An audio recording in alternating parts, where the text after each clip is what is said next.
people. 1 Timothy chapter 2. Everyone turn to 1 Timothy chapter 2. Let the woman, now we're going to see the antithesis of Jezebel. This is what the scripture is telling us. Let the woman learn in silence with all subjection. The word subjection is hupotage, which is to be under obedience. And it's from hupotasso, which means to be arranged under. That's what it means, to be arranged under, in order, okay? Let the woman learn in silence or in quietness, not always debating. I allow not a woman to debate or usurp authority over her man, as Shaul says in another place. She's to be arranged under, not trodden under, okay? Not to be abused, not to be beaten like the Muslims do to their women, okay? If they don't do what they say, they can beat them, they can kill them, and they do it with complete immunity because women are nothing. They're nothing in that wicked, evil religion of, what is that, Islam? I mean, just, the sick, twisted perversion that's on the planet today. But I allow not a woman to teach or usurp authority. The word teach is debate. It's not teach. It's not that a woman can't teach. Women have plenty of good things to teach, have a lot of good things to share, but not to teach or usurp authority over the man. See, she's not allowed to usurp the man's authority like Jezebel did to Ahab. Ahab paid for his wife's usurping his authority. That is absolutely forbidden. She's not to debate. She is to be arranged under, but not trodden under. But to be in silence, and the word silence is not, it's not duct tape, okay? There's a point at which you say, okay, thank you for your opinion. I value your opinion. I love you, but we're not doing that. And that is the end. For Adam was first formed, then Eve, and Adam was not deceived, but the woman being deceived was in the transgression. And so, this is saying that, this is why a woman is under a man. This is the man's responsibility. He's responsible. And if he takes the woman's advice, which, I do a lot. I take advice from my daughters because they've got a good instinct. Women have great instincts. But, after my daughters give their opinion, they're under no misconception that I'm going to do exactly what they think I ought to do. I think all my daughters have the ministry of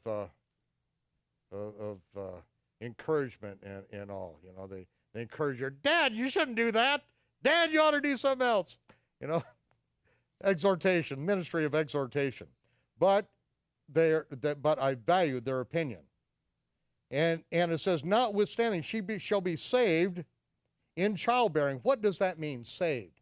Her authority, the word saved is sozo, made whole. Her authority will be complete in childbearing. And all of us men understand this, that our wives are the ones that really direct what goes on in the home in raising the children and understanding the children and being with them. And when they speak, then, those children obey.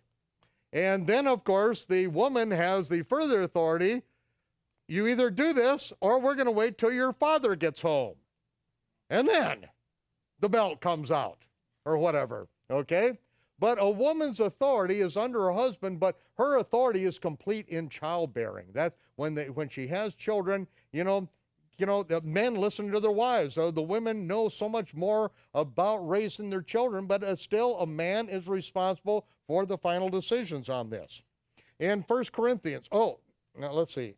That's fine. We'll go on. 1 Corinthians chapter 11. The head of every man is Messiah. Okay, the head of the man is Messiah.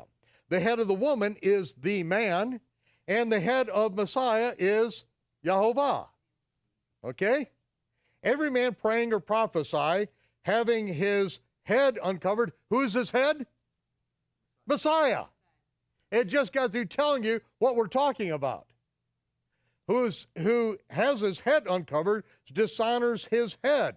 In other words, if a man has another covering, puts himself under another covering besides Yeshua, he dishonors his head, which is the Messiah. But every woman that prays or prophesies or speaks with her head uncovered or uncovered by her head, who's her head? Her husband is her head.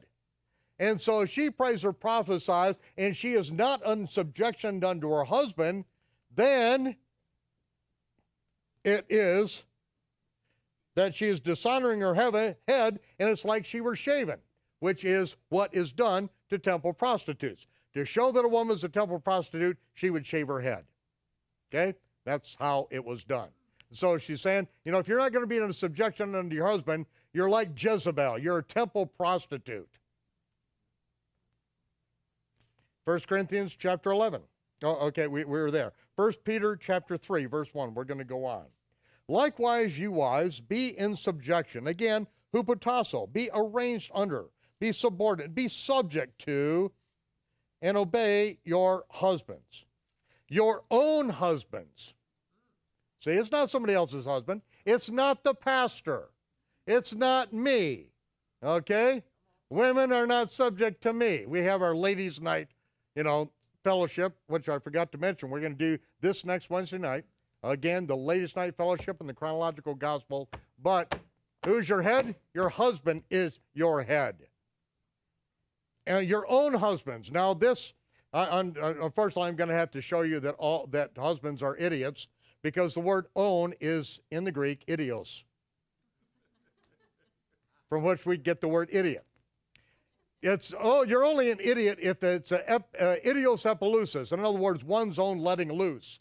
It just means one's own. That's what idios means. But if you have your own interpretation of the Bible completely out of context, you really do fall in the definition of an idiot. But, so women, if you want to ever call your husband an idiot, just say you're an idios. You're my own husband. Okay? And if any obey not the word, any of your own husbands don't obey the word, that they also, without a word, may be won by the conduct of their wives. So if women are married to someone, a man who's not a believer, or is not following what you think is right, then live what is right yourself. Don't debate with them. Don't give him a hard time. Arrange yourself under him appropriately and live things out to where you come back from Shabbat Night Live and your husband doesn't want you to go out first, and you come back and you're all happy, and the next day you fix him a good meal and you're just the sweetest thing on earth to him. The next week he's going to say, hey, aren't you late for that Shabbat Night Live thing going on? Conduct yourself so that without even speaking a word, you will win your unbelieving husbands over. And men may be able to take a lesson from what women are told to do here. While they behold your chaste, or your hagnos, your reverent, your purity from fault. And what is it talking about, purity from fault? Well, we all know that women have no faults, but other than that, all husbands have to agree on that right now before we go on. But we're talking about faulting them in not being under subjection. That's what it's talking about here. You're pure from being out of bounds on this. Your chaste conversation of way being coupled with fear. And this is the word fear, or phobos, or phobia, which we get phobia or fear from, can mean, terror or fear, but it's also the same thing as used as respect of a woman for her husband or a man for the Almighty. We fear him. We respect him. We do what he says to do because we know the repercussions of not doing so. Who's adorning? These women, they're adorning. Let it not be of the outward plaiting of the hair. What did Jezebel do? She tired or she plaited her hair. She did up her eyes. It was all so that she would look good on the outside, but she was the ugliest witch on the planet. In the mind of the Almighty, she was dog dew. She was dog dung. Literally, in the words of the prophet, she was the excrement of a dog. That's what she was. But yet, right to the very end, she was putting on airs. She was just, in her mind, she was like the queen of the world. And yet, he says, that's not the beauty. Where is the beauty in a woman? And you men all know this. I mean, it's what is in the heart, the soul of your wife, your woman. That is what is beautiful. It's not the wearing of gold or the putting on of apparel. Now, you know, and some people say, well, you're not supposed to do your eyes up or plait your hair or wear gold. You know, they take the Bible literally, okay? Let's go to the next one. Or the putting on of apparel. Okay, so they're all supposed to run around naked. Right. No. Obviously, we don't read the Bible literally. Only a complete idiot reads the Bible literally. The Bible has over 240 figures of speech and sometimes up to 40 varieties under each one of those categories. The Bible is full of figures of speech, and you have got to be educated to understand these figures of speech. Here it's obvious. It's not the outward, it's not the doing of the hair and the doing of the eyes and makeup and all that and wearing gold and putting on this wonderful clothing. You know, it's what's in the heart. It's the hidden man of the heart. In that which is not corruptible, even the ornament of a meek and a quiet, a teachable spirit, which is in the sight of God of great price. For after this manner, in the old time, the holy women also, who trusted in God, they adorned themselves, being in subjection, properly arranged under their own husbands.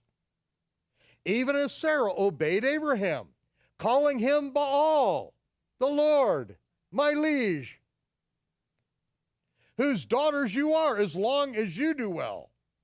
And the word do well is to do that which is profitable for your husband. Now, isn't that what helpmeet is? That a woman does that which is helpful and profitable for her husband. This is what this is saying. It's just hidden behind some archaic King James English right here. But the Greek is talking about that which is profitable to your husband. And you will not, and are not afraid with any amazement. Now, let me retranslate. You will not live in fear of anything that you fear.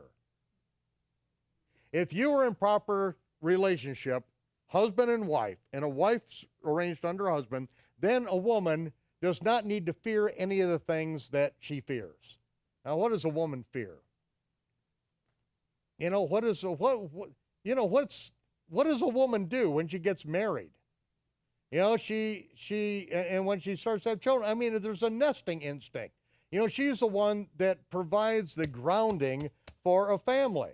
You know, it's her instincts that she wants things to be stable and secure. Okay, well, what if your husband loses his job because he says, I'm not going to work on the Sabbath? Well, you could hound him and beat him up forever, or you could say, well, dear, you have to do what the Almighty says to you. I'm standing with you, and if we have to sleep in a tent, then we're going to sleep in a tent. You don't have to fear the things that you fear if you're in a right relationship. But you will always fear all the evil that can come upon you if you're not in a right relationship.